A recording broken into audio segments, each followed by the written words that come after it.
Hello, my name is John, and I'm going to tell you about the key points in my life that led to me being an educator. It's not an exhaustive story, and there's probably a book or two that could be written about it. Who knows? Maybe one day there will be. We'll just have to wait and see. Now, I was born in 1965. I was my mother's first and my father's second child, and despite being blind in my left eye, I was a precocious kid. I learnt to read at the age of 4 and was reading the local newspaper before starting school at the age of 5.5. School was unbearably boring, but fortunately the story doesn't end there.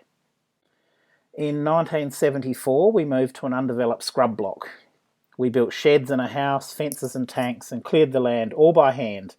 Education was now by correspondence. I could complete each week's lessons in one day, then spend the rest of the week doing farm work, like building a homemade buggy to drive around the farm. I loved this kind of education. When I was 15, I bought 2 derelict old utes for $50 and made one good one out of the parts. I learnt all about old petrol engines the hard way, and still have an affinity with them to this day. The day I turned 16, I got my learner's licence, and the very next day passed the test for my provisional licence. This meant I could go out and get a job, no more unpaid slave labour for my parents. Now, working on the land was my calling. I built fences, picked rocks by hand, drove tractors and trucks, sowed and reaped crops, operated bulk grain facilities, and even took up shearing for a year. Then I had enough money saved to go share farming and work towards my own farm. But 3 drought years in a row killed that dream and left me broke, so it was back to school to finish year 12. After 3 false starts at university with electrical engineering, mechanical engineering and surveying, I finally graduated with a Bachelor of Nursing in early 1994 and spent the best part of the next 9 years working for a metro hospital. 6 of those years were in the emergency department, where I absolutely loved my job. I had found a new calling, or so I thought. One of the delightful distractions during my nursing degree was meeting Anita in 1991. She taught me how to be human, with a variable degree of success, and also gave me the opportunity to teach. I spent a lot of time tutoring Anita, which was the genesis of my teaching skills. We married in 1994 once I started work and we could afford it. After a few rentals, we bought our first home in the Adelaide Hills in 2000. It was very run down, so over the next few years I cleaned up the property and the house and made it into a lovely family home. The commute 5 days a week to the city for work was always painful, but it was such a joy to come home to our very own house in the country. I've always loved to grow my own produce. I guess once a farmer, always a farmer. My daughters and I spent many happy hours digging and planting, and it was a real buzz to harvest our own crops. This helped with the very tight budget, as the old house always needed something or other to be fixed.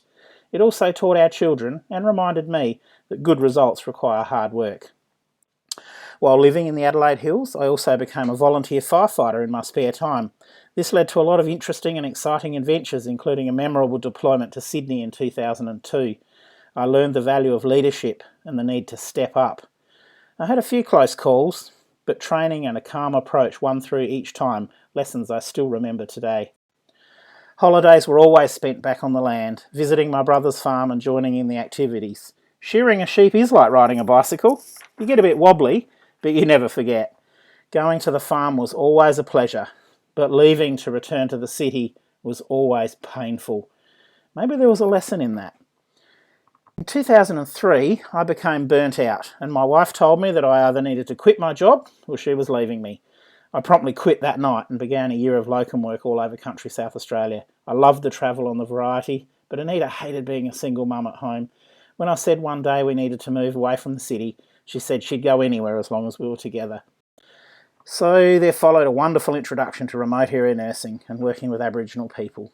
With my many years of emergency and trauma experience, I wasn't worried and dove into it enthusiastically.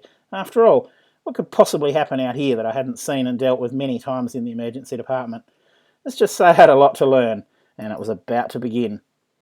Sure, there was trauma, and it was pretty confronting. For one thing, many times it was just me responding, with my only backup being the RFDS doctor on the phone. Then there was the other 90% of my work: immunisations, medications, chronic disease management, child health checks and so on, none of which I had any idea about, and none of which was mentioned in recruitment. So I went back to uni, and over the next 6 years acquired a Master of Remote Health Practice, Nurse Practitioner, and then a Master of Remote Health Management. I was the first person in my family ever to graduate from uni, and now I had 2 master's degrees and a graduate certificate on the wall, as well as my undergraduate degree. Once again, good things only happen when you put in the hard work. In 2005, we moved to the Northern Territory to unexpectedly add a 3rd child to our family and ended up at Hermannsburg. While there, I indulged my developing interest in teaching by home tutoring my eldest daughter doing School of the Air. She was a good student and would write sticky notes during the day and discuss them with me in the evening when I came home from work. I learnt how to explain things in different ways to promote understanding. Many camping and 4-wheel drive adventures in Central Australia with my daughters enabled me to hone my skills in making do with what was available, giving participants, in this case my children, a variety of experiences to keep their interest and learning something new every day, even if it sometimes took quite a bit of looking.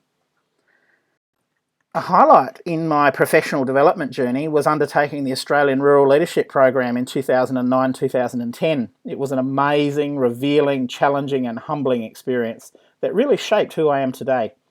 Among many other things, I learnt that leadership can and should be taught, and I must share my skills and knowledge to benefit others.